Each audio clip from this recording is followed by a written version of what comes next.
अनेक ऐतिहासिक निर्णय, दशकों से लंबित विषय, उनका स्थायी समाधान भी इसी सदन में हुआ। आर्टिकल 370 ये सदन हमेशा हमेशा गर्व के साथ कहेगा कि सदन के कारण।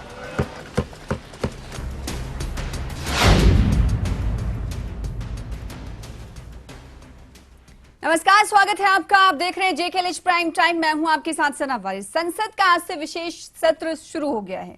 इस मौके पर प्रधानमंत्री नरेंद्र मोदी ने सदन को संबोधित किया। इस दौरान उन्होंने पूर्व प्रधानमंत्रियों की योगदान, संसद पर हुए आतंकी हमले, संसद में अपने पहले दिन समेत कई यादों को सदन के सदस्यों के साथ ताजा किया। साथ ही बताया कि आर्टिकल 370 समेत कई ऐसे कानून इस पुरानी संसद भवन की इमारत में पास हुए हैं जिन्होंने देश की सामाजिक और राजनीतिक स्थिति में बड़े बदलाव किए हैं।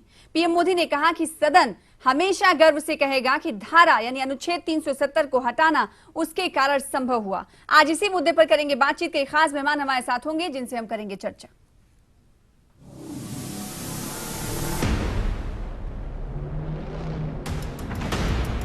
अनेक ऐतिहासिक निर्णय, दशकों से लंबित विषय, उनका स्थायी समाधान भी इसी सदन में हुआ। आर्टिकल 370 ये सदन हमेशा हमेशा गर्व के साथ कहेगा कि सदन के कारण।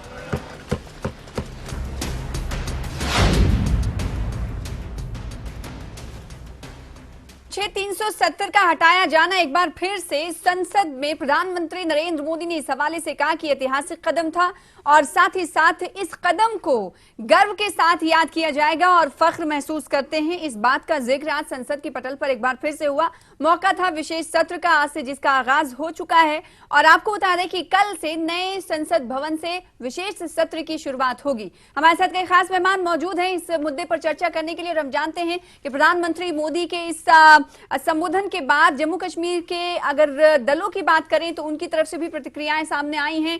नए संसद भवन के हवाले से भी उन्होंने प्रतिक्रिया जाहिर की। कई खास मेहमान हमारे साथ इस वक्त टीवी स्क्रीन पर नजर आ रहे हैं, जिनका जल्दी से तारुफ करा देते हैं। हमारे साथ आदित्य गुप्ता साहब हैं जो कि पीडीपी के लीडर हैं, आपका स्वागत करते हैं, वेलकम।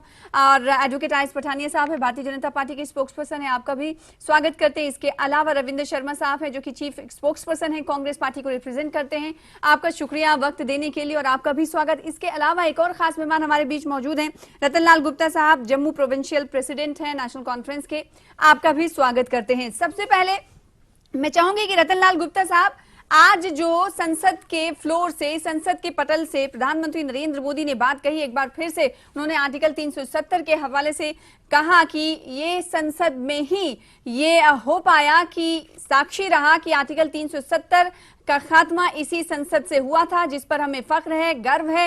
इस पर विपक्षी दलों की तरफ से कई प्रतिक्रियाएं आई हैं। अगर बात पीडीपी की कर लें या फिर कांग्रेस की कर लें तो उन्होंने अपने अपने तरीके से इस बात पर प्रतिक्रिया दी है। आप क्या कुछ कहना चाहेंगे? क्या आप भी गर्व महसूस करते हैं आर्टिकल 370 के खात्मे पर? देखिए, पहले तो सबसे बड़ी बात यह है कि आज बड़े एक ऐसा दिन है, क्षण ऐसे हैं, ऐसे पल हैं कि पुरानी जो हमारी पार्लियामेंट थी, जो हमारा मंदिर था डेमोक्रेसी का, आज हम उसे अलविदा कह के नए भवन के लिए कल की तैयारी कर रहे हैं। आज जो प्रधानमंत्री जी ने ये 370 का मसला छेड़ के, मैं समझता हूँ ये बात मुनासिब नहीं थी, क्योंकि ऑनरेबल सुप्रीम कोर्ट में ये मसला ऑलरेडी चल रहा था और ये इस इशू को लेके चल रहा था कि क्या ये गैर कानूनी तौर पे इसको खत्म किया गया, गैर आईनी तौर पे खत्म किया गया। तो ये एक मसला ऑनरेबल सुप्रीम कोर्ट में था, इस पे बहस हुई, 16 दिन बहस हुई और उसका जो डिसीजन है वो पेंडिंग है।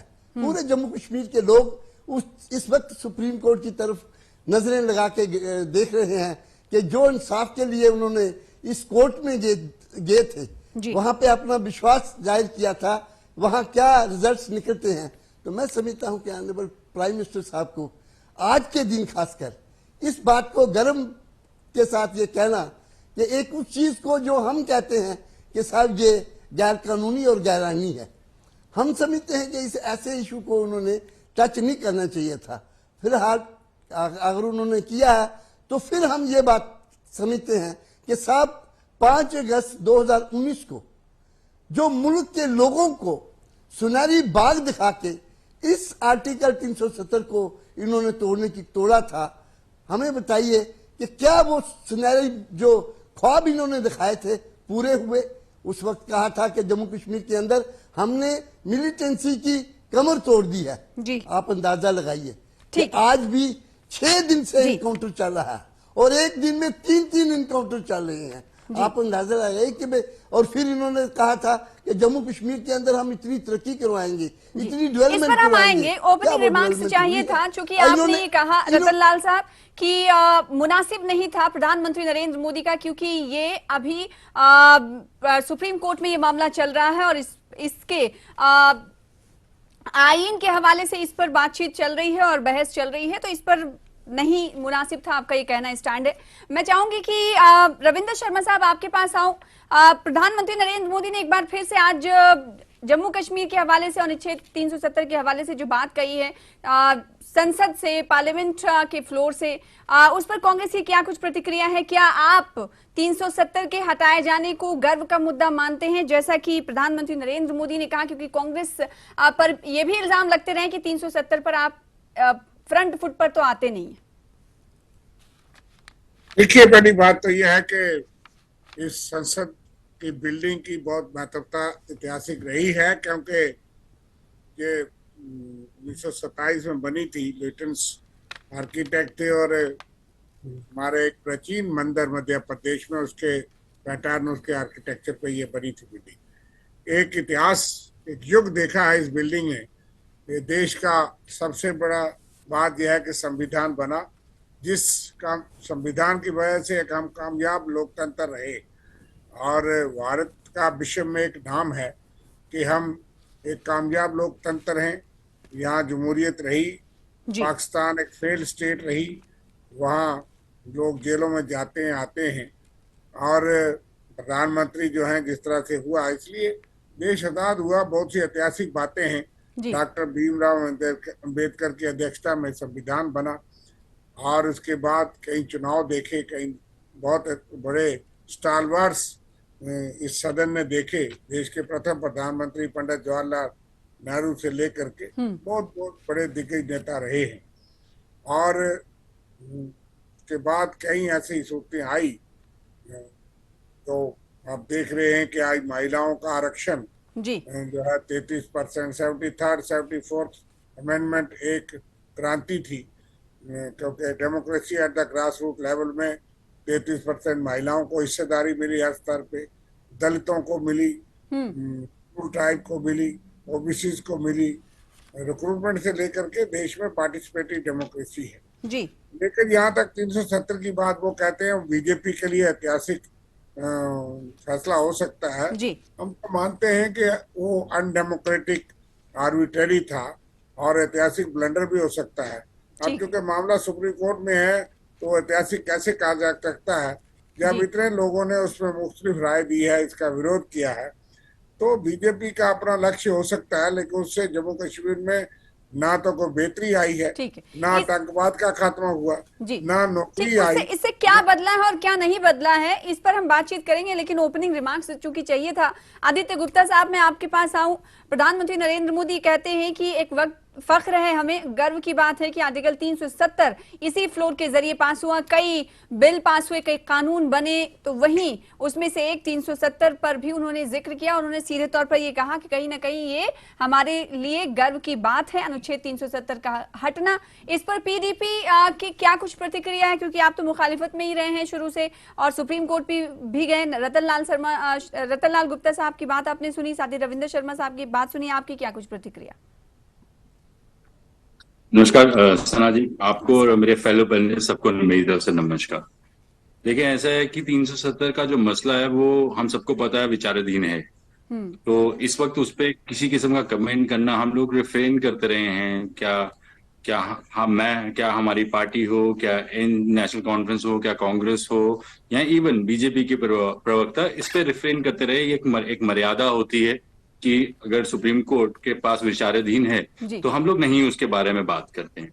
लेकिन मेरा मानना है कि जो प्रधानमंत्री हैं उनको मर्यादाओं का सम्मान करना तो आता नहीं है। ये बात तो मतलब कि साबित हो चुकी है, क्योंकि वो उनकी फितरत में ही नहीं है। He goes hey bye. देखिए, एक बेसिक चीज होती है, आपकी हर भाषण के अंदर आपको एक चीज का बड़ा ध्यान रखना होता है कि क्या बोलते हैं, स्पेशली जब आप वो पार्लियामेंट के फ्लोर पे बोलते हैं। जी। एक इक्वल पेडिस्टल की एक इक्वल पेडिस्टल का इंस्टीट्यूशन है जुडिशरी। जैसे लेजिस्लेचर है वैसे पार्लियामेंट है वैसे ही कैबिनेट है, वैसे ही जुडिशरी भी है, तो बराबर ही पेडिस्टल पे सब है। तो एक इंस्टीट्यूशन को दूसरे इंस्टीट्यूशन की इज्जत और उसकी गरिमा का ध्यान रखना चाहिए, जो प्रधानमंत्री रखते नहीं है। सो जी। It was absolutely unnecessary for him to comment on it. और एज फार एज जो वो कहते हैं कि हिस्टोरिकल तब होता अगर उससे कोई चीज, अगर एक वो as per the mandate of law हुआ होता। जब मैंने पहले भी कहा कि विचाराधीन है, इसलिए मैंने मेरी सिर्फ केवियट टू दैट इज कि 370 is not as per the procedure prescribed and should not have been done the way it is done. वो अब ऑनरेबल एपेक्स कोर्ट उसके बारे में फैसला देगा। लेकिन 370 से जो हमारे यहाँ पर आए हैं, प्रधानमंत्री जी ने अब सेहरा पहन ही लिया है, तो मैं चाहूंगा कि वो उन्होंने हमें इन 4 वर्षों में कमाल की चीजें दी। उन्होंने हमें बेरोजगारी सबसे ऊपर की दी है, यहाँ डर का माहौल है, यहाँ पे फ्रीडम एक्सप्रेशन जर्नलिज्म का टोटल खत्म कर दिया गया है। हमने पहली बार 1962 के बाद जमीन चाइना को खोई है। जम्मू और लद्दाख दोनों हिस्सों में जो 370 का जिनके ऊपर असर पड़ा था, उन दोनों में सिविल मूवमेंट्स है, सिविल अनरेस्ट है, करप्शन हम लोग ऑन टॉप हैं। हमारे स्कैम्स की सिर्फ जम्मू कश्मीर में, मुद्दे पर बात में आएंगे। देखिए यही तो है, मैं बात करूंगी इससे क्या बदला क्या नहीं बदला बात करूंगी। अभी बात बेसिकली ये थी कि प्रधानमंत्री नरेंद्र मोदी जो बात कह रहे हैं, क्या आर्टिकल 370 को ऐतिहासिक की तमाम पार्टियां आप मान रही हैं, नहीं मान रही हैं उस पर, या फिर उनकी प्रतिक्रिया क्या है? एडवोकेट चार्ल्स पठानिया साहब, आपके पास आखिर में आने का मकसद ये, चूंकि प्रधानमंत्री नरेंद्र मोदी की बात हो रही है, आज उन्होंने संसद के पटल से ये बात कही कि ये हमारे लिए गौरव का क्षण है और हम गर्व कर रहे हैं अनुच्छेद 370 के हटने पर। इस पर रतन लाल गुप्ता साहब जो कि एनसी से बिलोंग करते हैं, उन्होंने सीधे तौर पर कहा कि जब कोई मुद्दा जेरे समात हो मुल्क की सबसे बड़ी अदालत में, तो उस पर कमेंट करना, वो भी संसद में, वो मुनासिब नहीं है। रविंद्र शर्मा साहब ये कहते हुए देखे गए कि जो कदम उठाया गया 370 को लेकर वो अनडेमोक्रेटिक हम मानते हैं। तो वहीं आदित्य गुप्ता साहब ये कह रहे हैं कि गरिमा का पासो लिहाज रखना चाहिए, जो कि प्रधानमंत्री नरेंद्र मोदी नहीं रखते। नमस्कार, आदाब सबको, मेरे फेलो पैनलिस्ट को, जितने भी लोग लाइव आपके शो को देख रहे हैं। धारा 370 एक काला धब्बा, और इसके अलावा धारा 370 एक ऐसा हिमालयन ब्लंडर था। मैं किसी व्यक्ति विशेष, किसी नेता विशेष, किसी पार्टी विशेष की, बल्कि the entire India, Bharat, I think across political lines, ideology और pressure group, it was led into that. Narendra ji ठीक है, आज ये कह सकते हैं डेमोक्रेटिक, लेकिन मैं इनसे सवाल पूछना चाहूंगा कि नेहरू जी ने शेख अब्दुल्ला साहब का सरकार क्यों डिसमिस किया 53 में? नेहरू जी ने शेख अब्दुल्ला को फिर जेल में क्यों डाला? नेहरू जी ने 1963 में पार्लियामेंट में क्यों बोले कि धारा 370 is almost dead? Jawaharlal Nanda ji ने कहा कि हम उसको बिल्कुल निरस्त कर चुके हैं। सिलसिला में भी क्यों बोले किसकी किसकी कुछ चले जाएगी? ये हमें मानना पड़ेगा कि धारा 370 it was an article of deceit, duplicity, double speak. Data कुछ नहीं था, ये सिर्फ लेता था। धारा 370 प्रतीक था पीड़ित, शोषित, वंचित, प्रताड़ित जम्मू कश्मीर की महिलाओं। नहीं ठीक है, वो क्या था? देखिए, जो 3 वक्ता हैं जो इस डिबेट में शामिल हैं, उन्हें हमने अभी इस बात की इजाजत नहीं दी कि क्या बदला क्या नहीं बदला, तो आपको भी माफी के साथ में रोकूंगी यहाँ पर। वो इसलिए क्योंकि अभी बात हम ये करें कि प्रधानमंत्री नरेंद्र मोदी ने जो रिमार्क दिया, उन्होंने कहा कि अनुच्छेद 370 का हटना गर्व की बात है, और इस पार्लियामेंट से, यानी इस संसद में जो आज हमारा आखिरी दिन है जिससे मैं संबोधन कर रहा हूँ जिस फ्लोर से, इसके बाद कल से नए संसद भवन से तमाम कार्रवाई चलेगी। जो रिमार्क दिया उस पर, और सबसे अहम पॉइंट ये है जो विपक्षी दलों की तरफ से उठाया जा रहा है कि जो मामला जेरे समात हो सुप्रीम कोर्ट में, उस पर अगर बात कर रहे हैं प्रधानमंत्री मोदी, तो कितना मुनासिब है? इस पर जवाब लकीली हमारे पैनल में सभी प्रैक्टिसिंग लॉयर्स और लीगल बैकग्राउंड वाले साथी हैं हमारे। अनलेस एंड अनटिल, जब तक सुप्रीम कोर्ट से कोई ऐसा एक्सप्रेस ऑर्डर ना हो, जो एग्जीक्यूटिव द्वारा, पॉलिटिकल एग्जीक्यूटिव द्वारा जो बनाया गया कानून है, वो कानून बिल्कुल वेल रेड है, और कोई भी प्रधानमंत्री जी के किसी भी भारतीय नागरिक को नहीं है कि धारा 370 के बारे में संसद से बाहर किसी मंच पे, किसी पटल पे अगर किसी को इसको डेवलप तो देखें, मैं फिर एक बार बोलता हूँ कि इनका धैर्य, इनका औचित्य, इनका एक सबर। पठानिया साहब, आपकी ऑडियो में थोड़ी दिक्कत है, परेशानी है, सही तरीके से आ नहीं पा रही है, आपकी ऑडियो जो है ब्रेक हो जा रही है। आपने क्या कुछ कहा, उस को निचोड़ कर सामने रख पाना बड़ा मुश्किल है। हम दोबारा कनेक्ट करेंगे आपसे। रविंद्र शर्मा साहब कुछ कहना चाहते हैं। मैं चाहती हूं कि आप ये बताएं कि आर्टिकल 370 के बाद क्या बदला, जिसका जिक्र आप कुछ देर पहले कह रहे थे, और अभी कुछ देर पहले एडवोकेट आर.एस. पठानिया साहब ने कहा कि एक बीमार की तरह था आर्टिकल 370, जिसे हमने खत्म किया है, और खत्म करने के बाद अब यूटी जो है वो विकास की गाथा लिख रहा है। उनका कुछ ऐसा ही इशारा था। रविंद्र साहब, देखिए, पहली बात तो जिसपे मैं आऊंगा वो ये है कि देश के प्रधानमंत्री जुडिशियल प्रॉपर्टी की बात नहीं मानते। जो लेजिस्लेटिव प्रोसीजर है, नॉर्म्स है, रूल्स हैं और ट्रेडिशन भी हैं कि कोई भी मैटर जो सबजुडिस होता है उसको हम डिबेट नहीं कर सकते। हाँ, रतनलाल गुप्ता जी भी विधायक रहे हैं, पठानिया जी भी विधायक रहे हैं और कानूनदान है सारे, और ये जानते हैं। लेकिन देश के उच्चतम पद पर बैठे हुए व्यक्ति ये उसको गौरव मानते हैं, जबकि सुप्रीम कोर्ट में मामला पेंडिंग है। इसका मामला यह है, जब प्रधानमंत्री जी कोई बात कहते हैं तो इसलिए ये कानून बनाए गए हैं कि कोर्ट्स प्रभावित हो सकते हैं, चाहे हो या ना हो। हमें गौरव है सुप्रीम कोर्ट पे, लेकिन इस तरह की टिप्पणी उनसे उचित नहीं है और किसी भी तरीके से। दूसरी बात जो आपने कहा कि जिसपे वो गौरव मानते हैं, उस पर सुप्रीम कोर्ट में कई दिनों तक बहस हुई, और आप जानते हैं कि एक पार्टी गौरव मान सकती है, लेकिन यहाँ मुख्तलिफ विचारधारा और लोग जो है उसको गौरव नहीं मानते। और तीसरी बात यह है कि कुछ बदला नहीं। मैं हाल ही में उस इलाके से आया जहाँ पे जो है वो मिलिटेंट्स मारे भी गए, हमारे जवान जख्मी हुए, कालाकोट का रिमोट एरिया है। इसी तरह से यहाँ ऑफिसर जो हमारे शहीद हुए, और कर्नल रैंक के, मेजर रैंक के, और देश के प्रधानमंत्री जी उसको भी गौरव मानते थे और G20 की सेलिब्रेशन कर रहे थे। बीजेपी के सारे टॉप ब्रास फूल बरसा रहे थे जब लोग यहाँ श्रद्धांजलि दे रहे थे, उनको अर्पित कर रहे थे। पूरा देश मातम में था। और अगर कुछ बदला होता तो आतंकवाद का खात्मा होना चाहिए।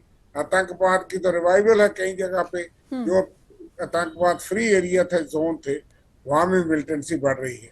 चुनाव ये कर नहीं सके 5 साल, 370 को भी हटे हुए 4 साल से ज्यादा हो गया, और 5 साल से असेंबली भंग है। तो अगर ऐसी बात थी कि इतनी गौरव वाली बात होती और लोग खुश होते जिनके लिए आपने कानून बदला, तो यहाँ चुनाव हो जाता। ठीक है, इसका जवाब मैं आर.एस. पठानिया साहब आपसे लूंगी। रतनलाल साहब कुछ कहना चाहते हैं, फिर उसके बाद आदित्य गुप्ता साहब का रुख करूंगी। रतनलाल साहब,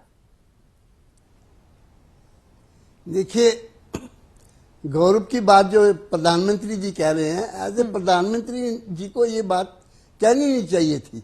हाँ, नड्डा साहब बेशक कहते तो बात समझ में आती, लेकिन एक प्रधानमंत्री जी उस बात के लिए कह रहे हैं, गौरव की बात जो सुप्रीम कोर्ट में है, और ये गौरव की बात कह के इन्होंने ये बात साबित कर दी कि आने वाला जो फैसला है इसका, उस पर ये प्रभावित ना हो। हमें तो पूरा यकीन है ऑनरेबल सुप्रीम कोर्ट और अपने जजेस पे हम पूरा विश्वास रखते हैं, लेकिन इस किस्म की टिप्पणी एक प्रधानमंत्री जी से पार्लियामेंट के अंदर की जाए तो मैं समझा वो मुनासिब नहीं है। जहां तक ये कह रहे हैं कि उस पर भी प्रतिक्रिया आपकी 370 पर बीजेपी की तरफ से, केंद्र की तरफ से बखान या फिर गाथाएं गाई जा रही हैं कि बहुत कुछ बदला है। देखिए, हड़ताल की कॉल तो नहीं सामने आ रही है, वो तो सभी को दिखता है। पत्थरबाजी भी नहीं हो रही है।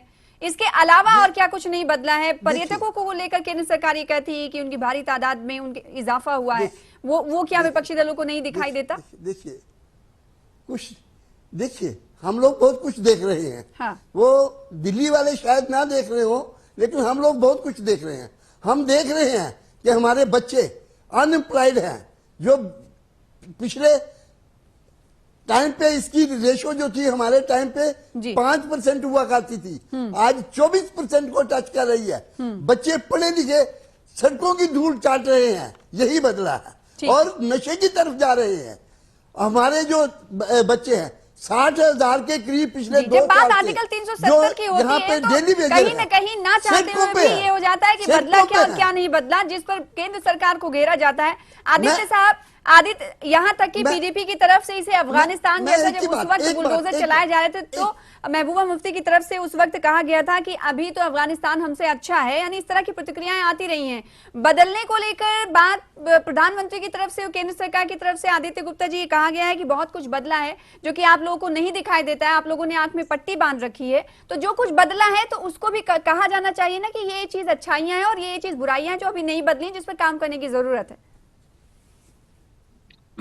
सना जी, सिर्फ एक क्लैरिफिकेशन कहा जानना था- चाहता है, रविंद्र आंख में साहब, मैं पट्टी वाली लौटूंगी बात, आपके पास, एक सेकंड। हाँ, आदित्य साहब का वक्त है, ये प्लीज। आंख में पट्टी वाली बात कमाल ही है। ये वो लोग बोल रहे हैं जो मेरे ख्याल से जम्मू में रहते नहीं है। तो पहली बात ये है कि जो 370 की एब्रोगेशन के बाद बनी, यहाँ पर आप सुनेंगे कि कांग्रेस और नेशनल कॉन्फ्रेंस के लोग कह रहे हैं कि नहीं बदला है।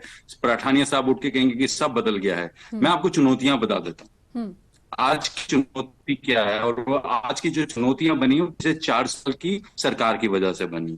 हम बेरोजगारी में 6,61,000 हमारा अनएम्प्लॉयड यूथ है। यहाँ डर के माहौल में हमारा जर्नलिज्म चल रहा है। हमने जमीन चाइना को गवा बैठे हैं 1962 के बाद पहली बार। जम्मू और लद्दाख दोनों हिस्सों में सिविल अनरेस्ट चल रहा है। करप्शन, जिसके स्कैंडल्स में गिना देता हूं, sub inspector scandal, fire services scandal, Aptech fiasco, Jan Arogya Yojana scandal 700 crore का, जल जीवन शक्ति स्कैम्स 13,000 करोड़ का, लिकर माफिया यहाँ पर बस गया, उसको किस तरीके से निकाला जाएगा वो हमारा आज चुनौती खड़ी हो गई है। ये भारतीय जनता सरकार और प्रधानमंत्री की देन है। माइनिंग माफिया हमारे यहाँ पे बस गया हुआ है। ड्रग सिंडिकेट यहाँ पर है। हम सबको पता है कि ड्रग सिंडिकेट कैसे ऑपरेट करता है। ऐसे ड्रग सिंडिकेट आज कहां से आ रहा है? ऐसा गुजरात के कौन से पोर्ट से सारा का सारा ड्रग हिंदुस्तान में पंप इन हो रहा है और कहां से जम्मू कश्मीर में पहुंच रहा है? कम्युनल डिसहार्मनी जम्मू में आ गई है। 15 अगस्त को जिस किस्म का बजरंग दल ने यहाँ पे मोर्चा निकाला था, जिस किस्म की बातें कही गई थी, ये सब कुछ 370 के बाद की देन है भारतीय जनता पार्टी और प्रधानमंत्री की। मिलिटेंसी पीर पंजाल के इलाकों में पहुंच गई है, राजौरी, पुंछ, कालाकोट के इलाके। जम्मू की टूरिज्म इंडस्ट्री इतनी बुरी हालत हो गई है कि वो इतनी बड़ी चुनौती बन गई हुई है कि उसको रिवाइव करना एक लॉन्ग टर्म 20 ईयर प्रोजेक्ट बन जाएगा। मेरा लास्ट पार्ट, चुनौतियां, स्मार्ट मीटर्स भी हमारे लिए देन दी गई है। जो स्मार्ट मीटर, एस्केलेशन डर का आई है लोगों माहौल है, की, ये भी है। बेरोजगारी कम है, बेरोजगारी ज्यादा हो गई है और साथ ही साथ पर्यटन जम्मू की माइनिंग तरफ अगर माफिया, देखें तो वो ना के माइनिंग बराबर माफिया है। पे तो भारतीय जनता पार्टी उठ के ऐसा और बोलती है। साथ ही साथ रविंद्र शर्मा साहब ने कुछ देर पहले ये कहा और रतन लाल साहब ने भी ये बातें कही। उन्होंने कहा कि सब कुछ बदला होता तो आखिर चुनाव क्यों नहीं कराए गए होते? जब सब कुछ अच्छा है तो भारतीय जनता पार्टी इससे क्यों बच रही है? एडवोकेट आरिफ पठानिया साहब, एक तो ये कि पहला वाला आपका जवाब भी चाहिए और दूसरा जवाब जो विपक्षी दलों की तरफ से ये कहा जा रहा है, जब भी आर्टिकल 370 की बात होगी तब आप लोगों को शीशे में उतारने की कोशिश होगी केंद्र सरकार को, कि जब आप ये कहते थे कि 370 के बाद ये बदलेगा तो ये नहीं बदला है और ये तमाम चुनौतियां आज जम्मू कश्मीर के सामने मुंह फाड़े खड़ी हुई हैं इस पर। और साथ ही साथ ये तमाम विपक्षी दलों की प्रतिक्रिया ये है कि गर्व की बात का कहना फ्लोर पर पार्लियामेंट के वो कितना मुनासिब है, क्योंकि ये मैटर जो है सुप्रीम कोर्ट ऑफ इंडिया में सबजुडिस्ड है। आप खुद एक एडवोकेट। जी सना, मैं रिपीट करूंगा, जब तक सुप्रीम कोर्ट की तरफ से या किसी अदालत की तरफ से कोई ऐसा विशेष आदेश ना हो, संसद में, संसद के बाहर, मंच पे, मंच से बाहर कोई भी रोक टोक किसी भी आदमी को इंक्लूडिंग दी प्राइम मिनिस्टर नहीं है कि धारा 370 पे वो बात ना कर पाए। हाँ, किसी विषय पे मान लीजिए कॉल अटेंशन मोशन, क्वेश्चन और या डिबेट जिसे कहते हैं, किसी पे रेज करना जी, संसद का ओपिनियन बनाने के लिए, और वो विषय कोर्ट में विचाराधीन हो। और पहली बात है, ये विचाराधीन भी नहीं है, this matter is reserved now. ये विचाराधीन भी नहीं है, ये matter it is almost closed.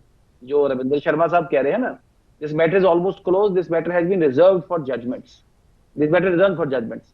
और आप इसे इस तरीके से, मेरा आपको विनम्र निवेदन है कि आपका सब्र, आपका संयम, आपका सुदृढ़ विश्वास जो भारत की न्यायपालिका में, वो उस दिन भी देखने को मिलेगा जिस दिन सुप्रीम कोर्ट इसमें फाइनल फैसला सुनाएगी। जो सुप्रीम कोर्ट फाइनल फैसला सुनाएगी, we don't know what is the ultimate decision, लेकिन हर एक आदमी को, हमें, सारी भारतीय जनता पार्टी को, बल्कि हर भारत के नागरिक को उस फैसले को मानना पड़ेगा, जानना पड़ेगा।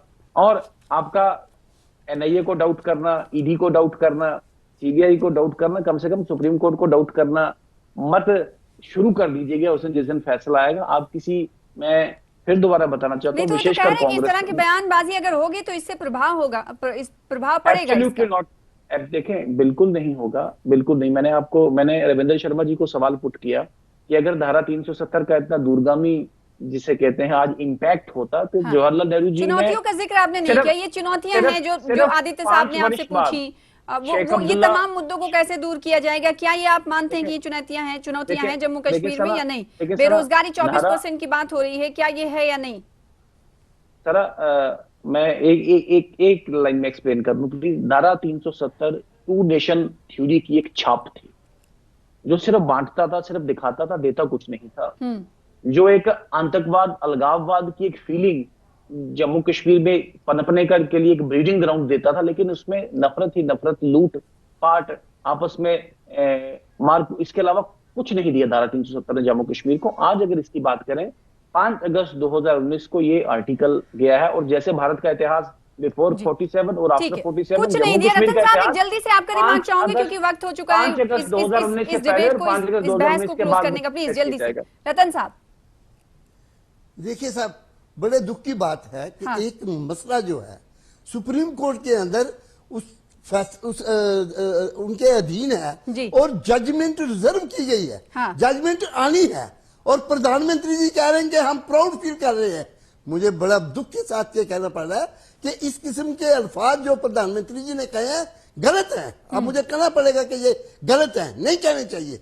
अभी तो मतलब किसी भी केस के अंदर जजमेंट ही तो इम्पोर्टेंट चीज है, वही तो प्रभावित होती है। और फिर प्रधानमंत्री, कॉमन आदमी कह दे नो प्रॉब्लम, एक प्रधानमंत्री जी कहे तो आरिफ पठानिया साहब का सीधे तौर पर ये कहना था कि मामला सब जजेस नहीं है बल्कि इसे महफूज रख लिया गया है जजमेंट के लिए। तो इस पर भी विपक्षी दलों, खासकर रतन लाल साहब का ये कहना है कि जब मामले जजमेंट के लिए ही तो बहस होती है, हियरिंग होती है, उसको महफूज रख लिया गया है, तो उस पर अगर बात की जा रही है तो ये भी मुनासिब नहीं है। बहुत शुक्रिया अदा करना चाहेंगे रतन साहब आपका, आदित्य साहब आपका, रविंद्र शर्मा साहब आपका, एडवोकेट आरिफ पठानिया साहब आपका, इस मुद्दे पर चर्चा करने के लिए, वक्त देने के लिए, हमारे साथ जुड़ने के लिए। फिलहाल इसी के साथ मुझे दीजिए इजाजत। लगातार देखते रहिए न्यूज़ 18 JKLH। नमस्कार।